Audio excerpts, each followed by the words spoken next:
Uh, Hey, welcome to Big Things Kentucky, y'all. We wanted to do a special on officiating, seeing as how spring football. I went to a game and saw a bunch of officials doing stuff, and I wanted to touch base with Mr. Kieth Morgan and talk about the shortage of officials and the need for officials in the game.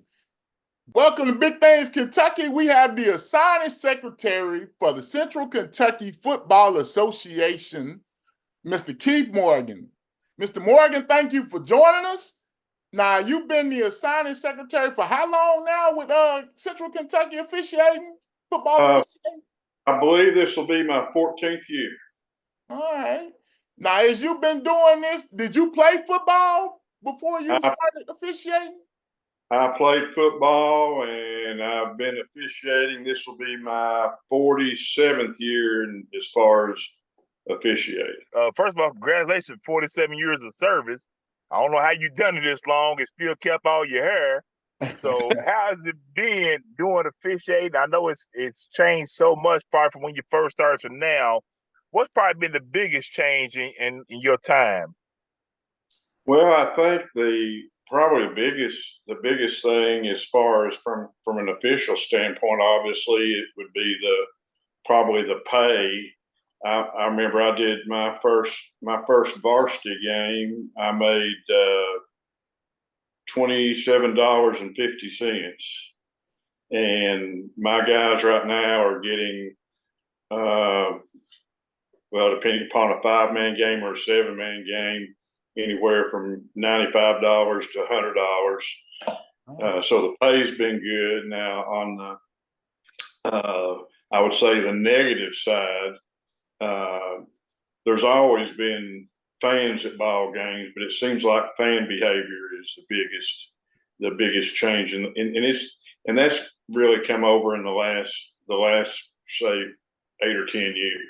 Now, Mr. Morgan, I know one of the biggest things that we've been dealing with is the shortage of officials in high school sports.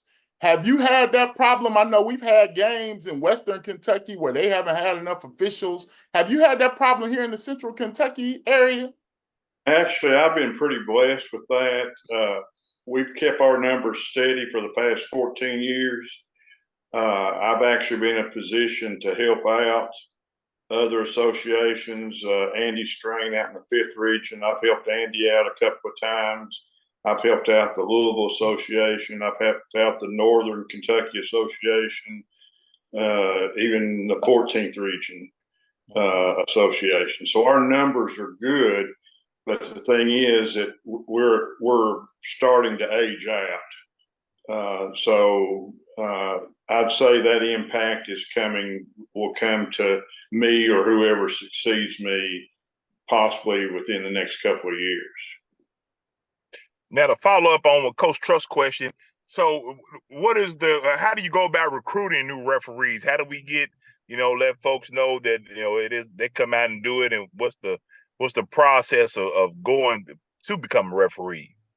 Well, the probably the biggest issue that we have with the officials, like I said, we're aging out, but I guess you can say, well, one thing depends that I do is I hit all the colleges. I talk, and I usually try to go through intramural first if they don't have a program that, like UK, they actually have a class of sports officiating. Okay. But I hit the Eastern UK.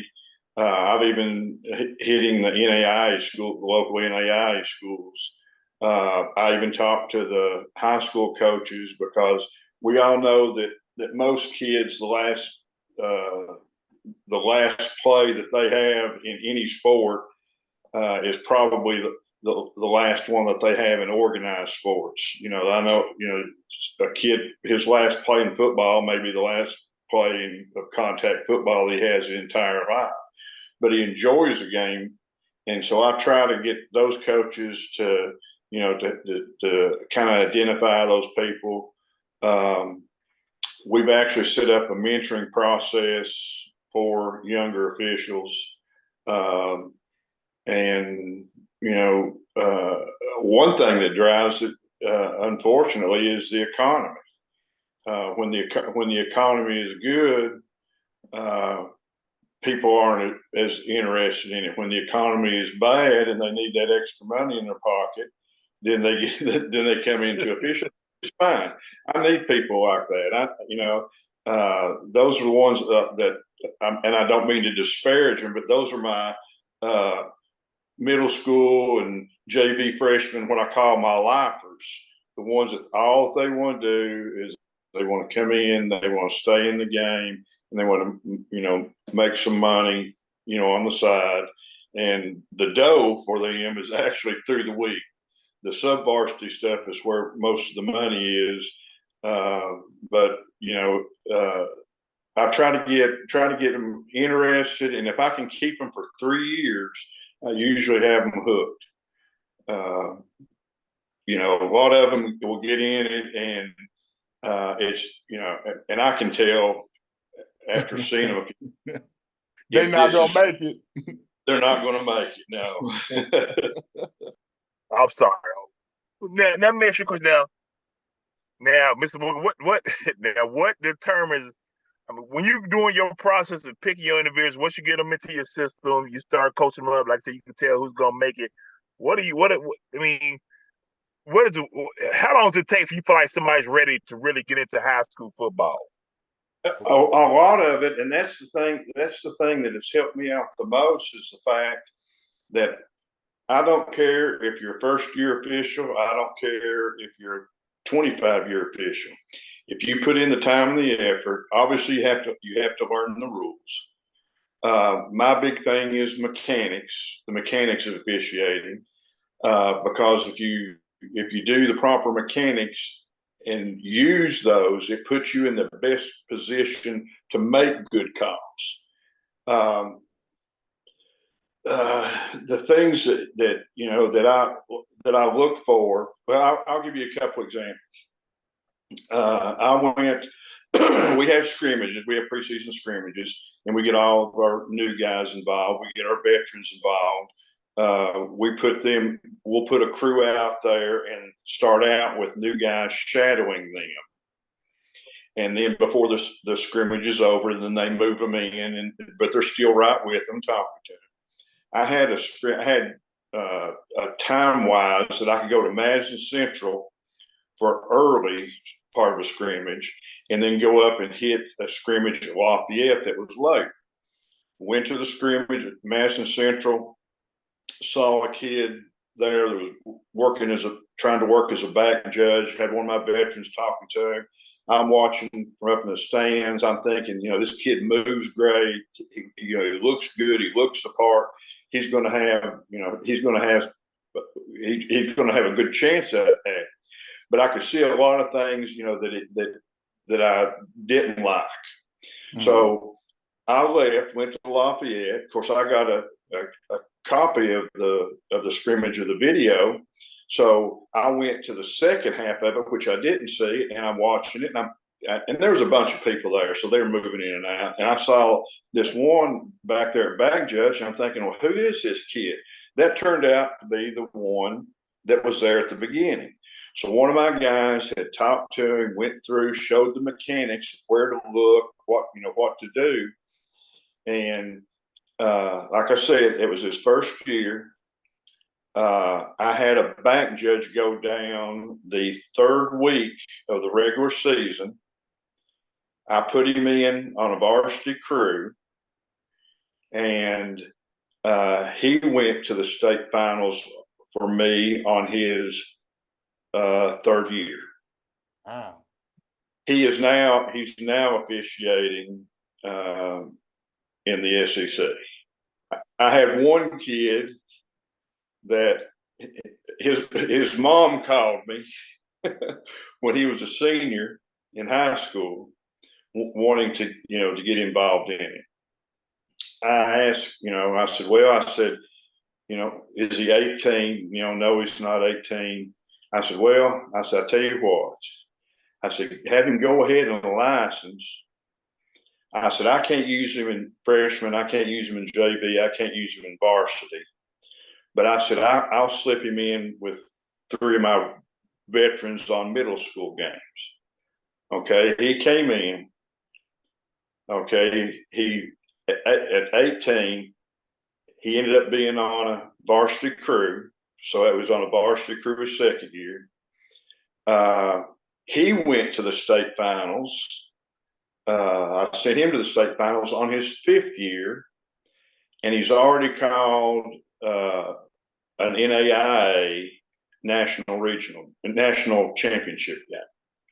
So age doesn't have anything to do with me. So if I can get these young people in and they see what these other young people have done and know that they don't have to wait 6, 8, 9 years to be rewarded, I'd be stupid not to. I've got another one that just got he's an alternate in the SEC, and just got picked up by, I think, I know the Sun Belt, well, something, but he was one. When I first saw him, I said, man, this I've got to do what I can with this kid in my association now, because I said, I'm going to lose him.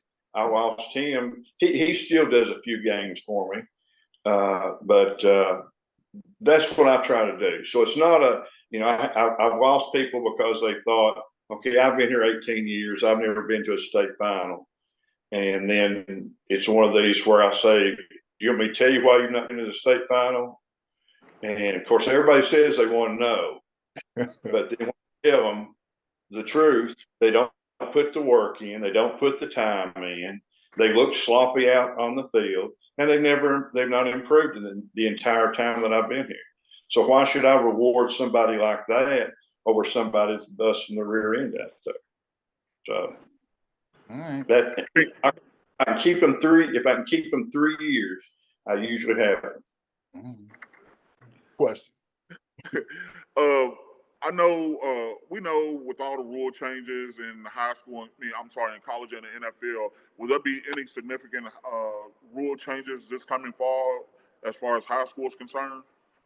No, I don't think there's going to be anything major. We've had some tweaking. The one that I really liked seeing was one that came in here recently. The 2 that came in. One, the intentional grounding, where now it's in line with the college rule as far as being outside what they would call the tackle box, and as long as the ball gets beyond the line of scrimmage, that one.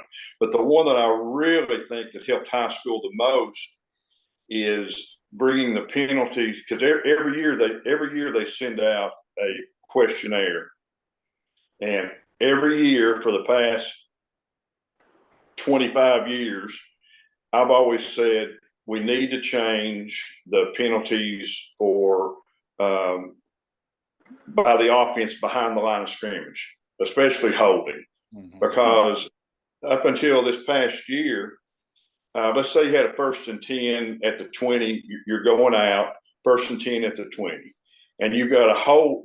Your quarterback drops back, you've got a holding 10 yards behind the line of scrimmage. Well, up until last year, if they took that penalty, that would have been half the distance to the goal line. So now you got first and 25, and high school teams can't overcome a lot of times a 1st and 25. So what they did last year is that holding now goes back to the previous spot, and it's basically a 10-yard penalty. And so the same way with the in favor of the offense, that face mask, say a quarterback drops back and he gets flushed out and he runs back and he gets grabbed by the face mask 15 yards behind the line of scrimmage and taken to the ground. Up until last year, it was a spot foul. It just moved the ball back up to where the ball was. Now that penalty goes to the previous spot and advanced 15 yards. But this year, there's not going to be anything major. The one thing I wish they would put back in, I wish that they would put back in losses down for pass interference, offensive pass interference, an automatic first down for defensive pass interference. You know, that was a major change a few years ago. You know, they give us as far as points of emphasis, but the ones that I try to tell my guys is that we can't pass anything that involves safety. You know, everything that involves safety we have to penalize, but let's try to keep the flow of the game going. You know, if I've got a left tackle over here that technically by the letter of the rule is holding, but it's a jet sweep to the right, why do I want that? Because you couldn't put you couldn't put a rocket up that kid's rear end and get him to get over there on the side. So right. that's the part that I try to teach. You know, not only the rules of the game, but basically, you know, how to handle, you know, the spirit of the game, you know, that goes with it. So. Now, have you done any championship games, state championship games? And when was the last one you did? The last one I did, I've done 3. The last one I did would have been 2010, the year before I took this over, and I wasn't ready to come off the field. I can tell you that, and I probably passed up a couple other opportunities to go that far, but I couldn't pass up this job. I mean, there's 3 areas in the state that are considered. I don't call it, but I was told that we're part of the Golden Triangle, which is Lexington, Louisville, and North Kentucky. We have enough officials, and we work hard enough, and we train hard, and we get the benefit. I get to send 7 people to the state. I get to send all 7 positions to the state finals. So I've done this, and I have actually, you know, I think that I've figured out that in all the time that I've done it, I have sent 83 different people to the state. So that's another thing. I spread the wealth around. You know, there's not, you know, just because you're, in my eyes, the absolute best white hat that I've got, or the absolute best umpire that I've got, that doesn't mean that you're going to go every year. Now, some associations do it. I mean, me and Andy Strain, the assigner from the 5th region, we take care of the officials at the state finals. Of course, now I do the play there, but there's some associations that I see the same faces, you know, every other year. I've seen one guy 3 years in a row. You know how that assigner likes to do it, but I like to spread the wealth. And that makes people realize that if they do work hard, you know, that they have a chance too.